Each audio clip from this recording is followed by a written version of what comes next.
What if I told you that medieval nuns, those supposedly pure brides of Christ, sometimes wrote erotic poetry about Jesus' thighs?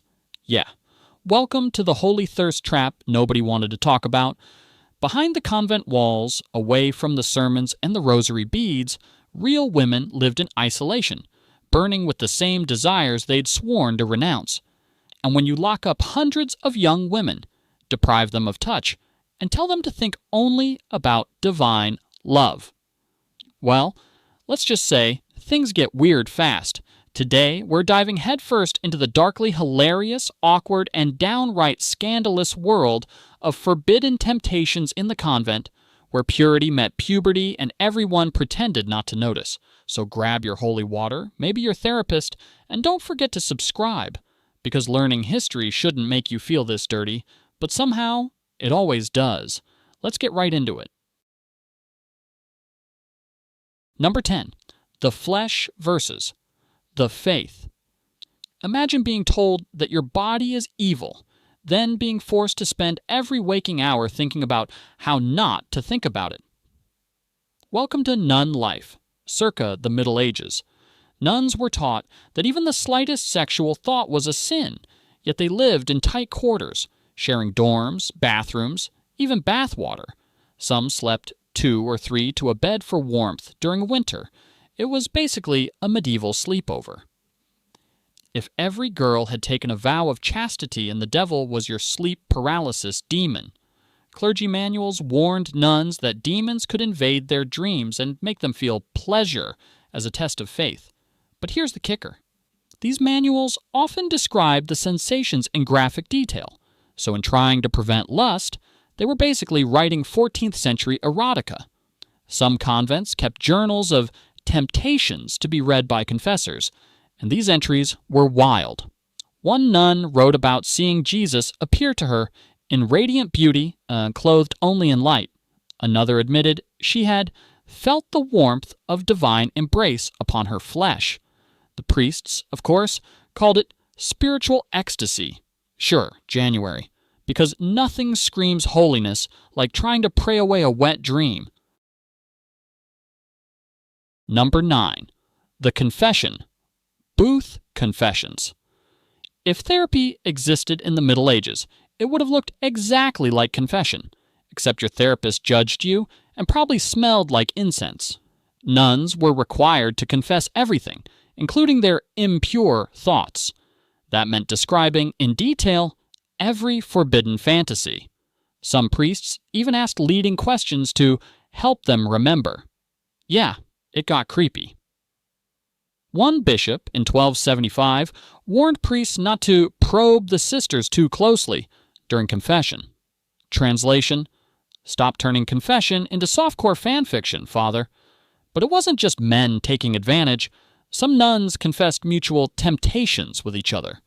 Letters between sisters describe holding hands under their habits, sharing beds for comfort, and praying for forgiveness in the morning.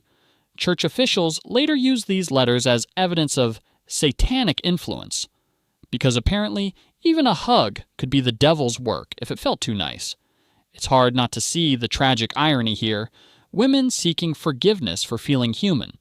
While priests were busy fathering secret children, nuns were tortured by guilt over blushing at the sight of another sister's collarbone. Basically, the convent was history's most repressed reality show. Number 8. The miracle of the stigmata and maybe a little too much imagination. You've probably seen paintings of nuns receiving mystical wounds, bleeding hands, glowing hearts, tears of blood. But what if I told you that some of these holy visions might have been the result of, well, pent-up energy? Mystical ecstasy was the church-approved outlet for sexual repression. If you couldn't have a lover, you could at least have a supernatural one. Saints like Catherine of Siena described being pierced by Christ's love and feeling his divine touch enter her heart. It was religious poetry, sure, but Freud would have had a field day. Some nuns fainted during prayer, trembling and crying out as if possessed. The church called it rapture. Modern historians call it psychosomatic hysteria, I call it the world's oldest case of spiritual horniness. But here's the thing. These women weren't just victims of repression. They turned their bodies and desires into power. Their visions gave them authority in a system that silenced women. They couldn't speak in church, but they could speak for God. And that made them untouchable, metaphorically at least, because in a world where desire was damnation, divine ecstasy was the only way a woman could safely moan in public. Number 7. The temptation of the kitchen. Forget the Garden of Eden. If temptation had a sequel, it took place in the convent kitchen. Nuns spent hours baking bread, brewing ale, and stirring stews that would make a monk faint. But here's the weird part. Church manuals warned them against lingering near fire too long, or handling warm dough with bare hands. Why? Because apparently, touching soft, warm things was occasion for sin. You can't make this up. In some 14th century convents, abbesses even assigned specific kitchen sisters, whose job was to supervise others' stirring techniques, basically medieval HR for lust management. One record from a French abbey describes 2 nuns being punished for excessive familiarity while kneading dough together. You know what that means. The church didn't, so they assumed witchcraft. But it wasn't all absurd paranoia. Daily life in the convent was monotonous, and the kitchen was the one place with privacy, heat, and, let's be honest, stuff you could sensually touch. So it's not shocking that many incidents happened there. One abbot called the convent kitchen the devil's favorite pantry. He wasn't entirely wrong, because when you repress every instinct of touch, even baking bread starts to look like a love story. Number 6. The letters they weren't supposed to write. Before Instagram DMs, there were parchment confessions, handwritten love letters passed under chapel doors. Historians have found secret notes between nuns filled with longing, jealousy, and erotic devotion disguised as religious metaphors. One 15th century nun wrote, "You are my light, my divine joy, my heart's salvation," to another sister. Sounds spiritual, right? Then she added, "When I dream of you, my soul burns." Less spiritual, more sapphic. Some convents developed full-blown romantic subcultures. Nuns would exchange tokens of affection, a rosary bead, a ribbon, or even a lock of hair. And when bishops found out, they cracked down hard. Letters were confiscated, sisters were separated, and the offenders were often forced into public penance. But here's what's fascinating. Instead of erasing these stories, the church archived them. They called them records of sin. We call them queer history. And reading them now feels almost revolutionary. A reminder that even in a cage of faith, love found a way to write itself down. Basically, the convent became a medieval version of the L word, just with more Latin prayers and fewer happy endings. Number 5. Holy visions, or hormones. Let's talk about one of the weirdest coping mechanisms in history, holy visions. When a nun felt overwhelmed by desire, she might experience what was called a mystical union. These visions could get intimate. In one famous case, St. Teresa of Avila described an angel thrusting a golden spear into her heart until she was left all on fire with great love for God. Artists later sculpted her with that exact expression, half agony, half bliss, and people worshipped her for it, literally. The church had no idea what to do with this kind of devotion. On one hand, it was proof of divine favor. On the other, it was basically a celestial orgasm. So they leaned into it. Artists painted saints in poses of rapture, their eyes rolled back, mouths open, robes slipping. Religious ecstasy became erotic art, because apparently sin sells even in stained glass. But for the women experiencing it, it wasn't fake. It was their only outlet, the only place they could express passion without punishment. When you're trapped between divinity and desire, you start seeing your fantasies as visions, because that's the only way you're allowed to feel them. So maybe the angels weren't entirely to blame.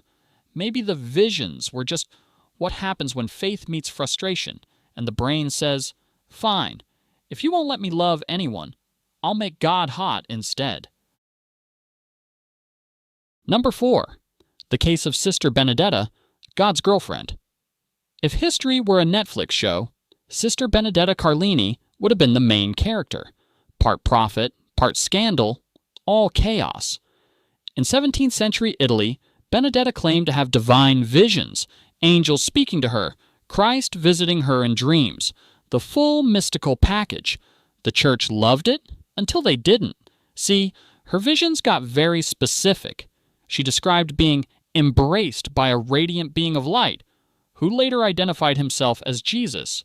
But then other nuns noticed that during these holy trances, Benedetta was also getting physical. Her angelic visits involved trembling, moaning, and at one point, full-on fainting spells that conveniently ended when her favorite companion, Sister Bartolomea, showed up. When the church investigated, Bartolomea straight up admitted that they'd been having an affair for years. Only Benedetta told her it was fine, because it wasn't her doing it. It was Jesus working through her body. Talk about divine loopholes. The scandal was huge. Benedetta was stripped of her title, imprisoned in her convent for the rest of her life, and her story was buried for centuries. But today, historians read her case as one of the earliest documented examples of same-sex love in a religious setting. It's darkly poetic. The woman who thought she was marrying Christ was really falling for another nun. And honestly, she made gaslight, gatekeep, girl boss sound holy.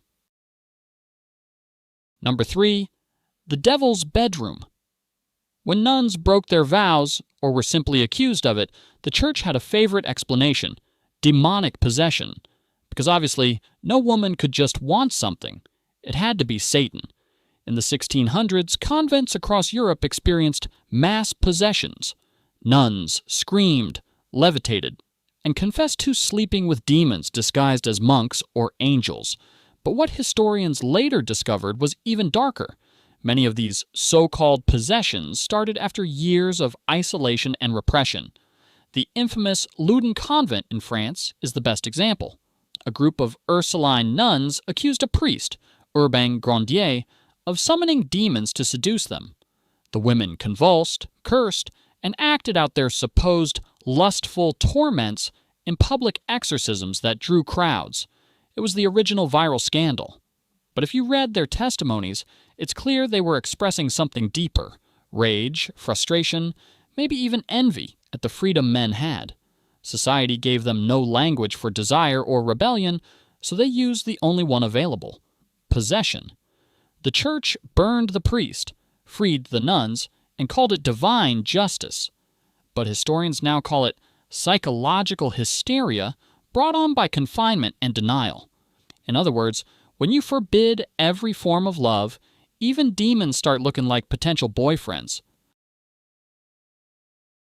Number 2. Punishment for pleasure.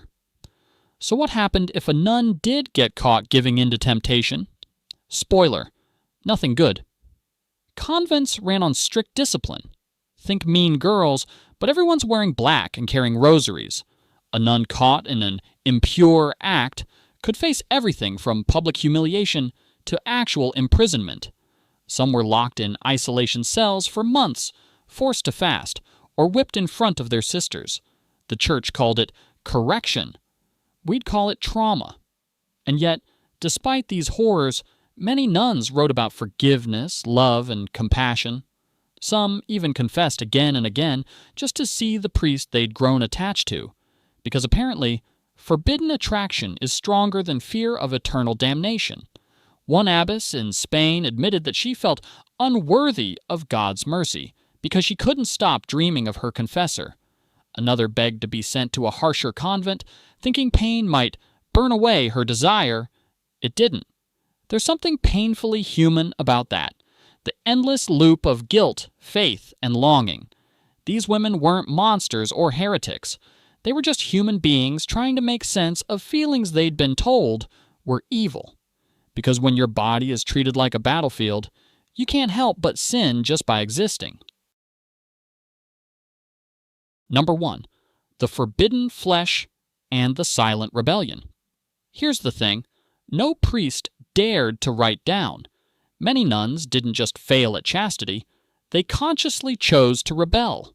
By the late Middle Ages, some convents had turned into self-contained female worlds, libraries, schools, hospitals, and occasionally quiet resistance movements. Inside these walls, women wrote, taught, painted, and thought freely in ways they never could outside. And yes, sometimes they also loved each other.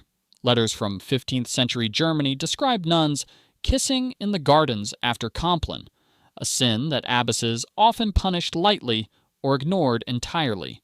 One abbess even wrote in her journal, "If the Lord forgives his priests for their faults, he may forgive us ours as well." Mick drop. But rebellion wasn't always sexual. Some nuns turned their forbidden desires into art, writing ecstatic poetry that blurred the line between devotion and lust. Take Mechtilde of Magdeburg, who wrote, "I cannot dance, Lord, unless you lead me. I desire you with all the limbs of my body." The church called it mystical. We'd probably call it erotica.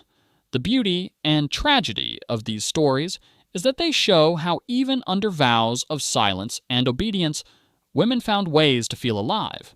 Desire didn't vanish behind convent walls. It adapted, disguised, and sometimes glowed brighter in the darkness. Because the real sin wasn't lust, it was pretending that holiness meant being less human. So, what do we learn from all this holy chaos? That no vow, no wall, and no rule can erase human desire. The nuns who wrestled with temptation weren't broken. They were proof that faith and flesh aren't enemies. They're just two sides of the same beautifully messy coin. And if you think society has evolved past shaming women for desire, just scroll through modern comment sections.